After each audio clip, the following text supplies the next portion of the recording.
Didik TV KPM. Okey, baik. Kita saksikan dulu satu video ini yang kita paparkan. Okey, jom kita lihat bingkisan video yang telah disediakan. Okey, so hari ini cikgu dah faham kalau kita sekolah kecil, tengok kita waktu aktiviti, so masing-masing boleh tengok dan boleh saya nak awak tengok markah existential masing-masing berapa, ya. Okey, macam kita tengok. Okey, kamu. Okey, kamu. Okey, kamu. Okey, baik. So sekarang bila kita dapat ni, apa yang perlu kita buat ialah kita kena tengok kat mana potensi kita ada. Dalam kegiatan pelbagai ni, yang paling penting sekali kita nak tengok. Okey, baik cikgu. Tadi kita sudah lihat apakah aktiviti-aktiviti yang boleh dilakukan oleh murid kita dalam membantu memahami gaya pembelajaran murid. Mungkin cikgu boleh ceritakan hala tuju mereka bagaimana. Silakan cikgu. Okey, baik. Tadi yang kita lihat tadi ialah paparan bagaimana peranan guru bimbingan kaunseling membantu murid melihat sejauh mana mereka punya kesesuaian untuk memilih mata pelajaran apa nanti di tingkatan 4. Murid ini adalah murid daripada kelas iltizam, iaitu murid yang mengambil subjek bahasa Arab. Baik. Jadi tingkatan 3, ya, hasil dapatan konstruk eksistensial mereka ada yang tinggi, ada yang rendah. Jadi di sini ya kita boleh lihat dalam kita membuat penentuan mata pelajaran untuk peringkat menengah atas, kita ada mata pelajaran teras dan ada mata pelajaran wajib. Ya, ini adalah secara umum.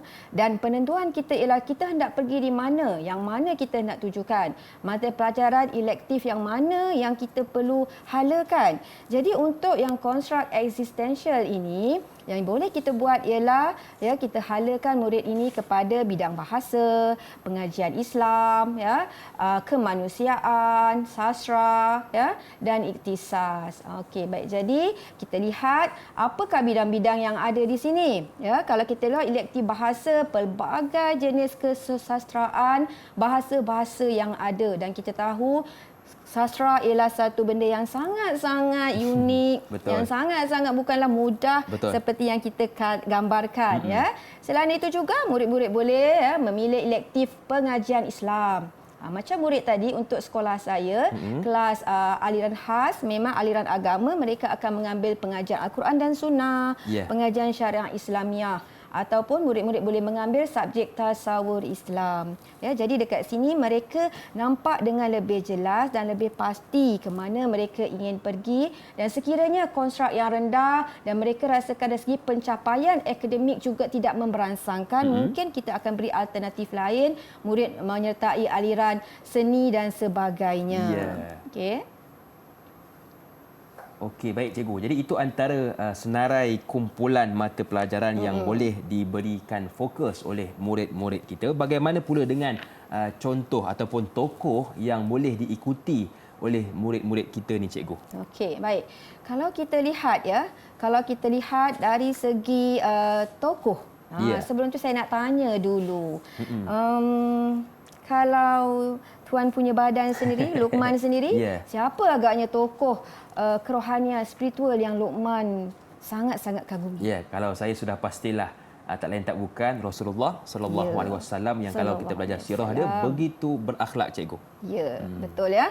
Okey, baik. Tadi kalau kita lihat kan bahasa-bahasa, subjek-subjek mata pelajaran yang ada semua berkaitan dengan falsafah, sastra, ya, keagamaan, dan tokoh-tokoh untuk dalam bidang ini juga ialah seperti contoh Mother Teresa, Socrates, ahli falsafah, ya, Allahyarham Syekh Yusuf Abdullah Al-Qardawi dan juga Imam Al-Ghazali. Kalau kita lihat ya secara umumnya bila kita sebut sahaja tokoh-tokoh ini, inilah ya sifat-sifat yang dimiliki oleh orang individu yang memiliki konstruk eksistensial tadi, ya.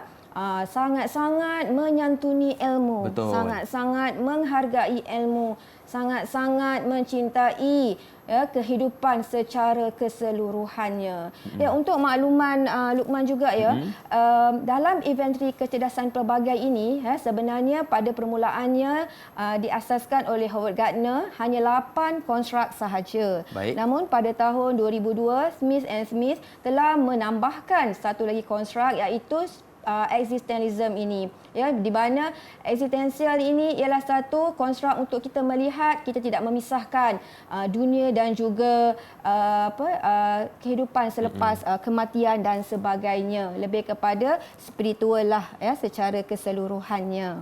Okey, baik. Jadi kalau kita lihat tokoh-tokoh yang telah ditunjukkan oleh Cikgu Haslinda merupakan tokoh yang hebat. Jadi kita masih lagi membicarakan tentang ruang lingkup kerjaya. Jadi apakah contoh kerjaya yang ada yang boleh dimiliki ataupun dipenuhi oleh murid yang ada konstruk ini, Cikgu?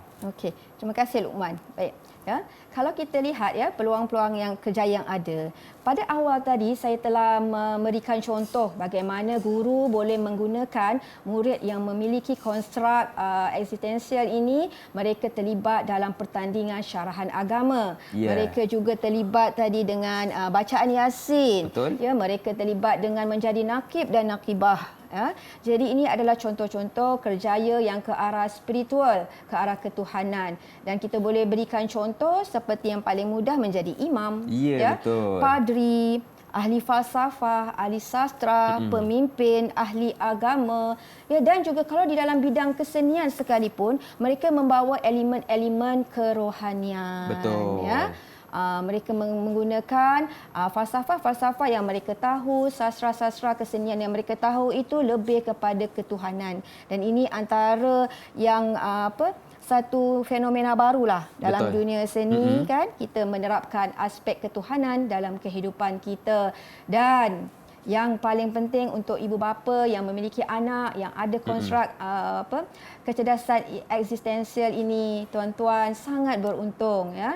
Dan juga guru-guru semua ya, dan hakikatnya kita semua ada konstruk itu. Betul. Sama ada tinggi, sederhana ataupun rendah. Okey, baik Cikgu. Jadi itu antara contoh kerjaya yang boleh diisi oleh murid-murid kita. Dan apakah kesimpulan ringkas Cikgu sebagai penutup segmen kita ini? Baik, kesimpulan saya dalam mengukur kecerdasan, ya, kita lihat ikan kita tak akan ukur mereka kehebatan dengan di atas darat, tetapi ikan kita ukur di air. Ya, monyet di atas pokok, ya, kura-kura di darat, ya, dan burung di udara. Itulah anak-anak kita. Masing-masing memiliki kelebihan yang tersendiri dan kita gunakan, kita salurkan bakat mereka, keupayaan mereka ke arah yang sepatutnya, insya-Allah.